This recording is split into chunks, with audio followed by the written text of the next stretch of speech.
May 24, 2024. Friday of the 7th week in Ordinary Time. A reading from the letter of St. James. Do not complain, brothers and sisters, about one another, that you may not be judged. Behold, the judge is standing before the gates. Take as an example of hardship and patience, brothers and sisters, the prophets who spoke in the name of the Lord. Indeed, we call blessed those who have persevered. You have heard of the perseverance of Job, and you have seen the purpose of the Lord. Because the Lord is compassionate and merciful. But above all, my brothers and sisters, do not swear, either by heaven or by earth or with any other oath. But let your yes mean yes and your no mean no, that you may not incur condemnation. The word of the Lord. Respond is, the Lord is kind and merciful. Bless the Lord, O my soul, and all my being, bless his holy name. Bless the Lord, O my soul, and forget not all his benefits. The Lord is kind and merciful. He pardons all your iniquities. He heals all your ills. He redeems your life from destruction. He crowns you with kindness and compassion. The Lord is kind and merciful. Merciful and gracious is the Lord. Slow to anger and abounding in kindness. He will not always chide, nor does he keep his wrath forever. The Lord is kind and merciful. For as the heavens are high above the earth, so surpassing is his kindness toward those who fear him. As far as the east is from the west, so far has he put our transgressions from us. The Lord is kind and merciful. Alleluia, Alleluia. Your word, O Lord, is truth. Consecrate us in the truth. Alleluia, Alleluia. A reading from the Holy Gospel according to St. Mark. Jesus came into the district of Judea and across the Jordan. Again crowds gathered around him and, as was his custom, he again taught them. The Pharisees approached him and asked, "Is it lawful for a husband to divorce his wife?" They were testing him. He said to them in reply, "What did Moses command you?"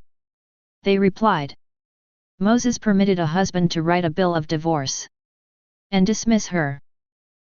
But Jesus told them, "Because of the hardness of your hearts, he wrote you this commandment. But from the beginning of creation, God made them male and female. For this reason a man shall leave his father and mother, and be joined to his wife, and the two shall become one flesh. So they are no longer two but one flesh. Therefore what God has joined together, no human being must separate." In the house the disciples again questioned Jesus about this. He said to them, "Whoever divorces his wife and marries another, commits adultery against her. And if she divorces her husband and marries another, she commits adultery." The Gospel of the Lord. Reflection. Friday, 7th week in Ordinary Time. In today's first reading, St. James refers to the patience of Job. It is one of those biblical phrases that has made its way into day-to-day conversation. We often speak about someone having the patience of Job. Certainly, Job started off being very patient. Everything was taken from him: property, children, home. His wife wanted him to curse God. He refused and instead blessed God. The Lord gave, the Lord has taken away. Blessed be the name of the Lord. However, as you read on in the book of Job, it is clear that Job soon loses his patience with God. He rails in anger against God for all that has happened to him and is angrily dismissive of his friends who are trying to support him.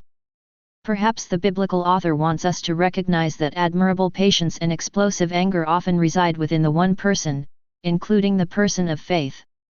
We know that from our own experience. Patience is a virtue, whereas anger is an emotion. The more we cultivate the virtue of patience, the more we can channel our anger in ways that are creative and life-giving for others. Anger directed by the virtue of patience can be a positive energy that helps to build communion between ourselves and others. In the Gospel reading, Jesus speaks about the communion between a husband and wife, a very unique form of communion whereby, as he says, to become one body. Yet, we are all called to build communion with others, to help form communities that reflect the community that is God. If we are to do that, we will need to cultivate the virtue of patience so that the potentially more divisive emotions, like anger, can be harnessed for a creative purpose. If patience is a virtue, St. Paul reminds us that it is also the fruit of the Holy Spirit. Becoming a patient person is not primarily down to willpower on our part. It has more to do with a greater openness to the working of the Holy Spirit in our lives.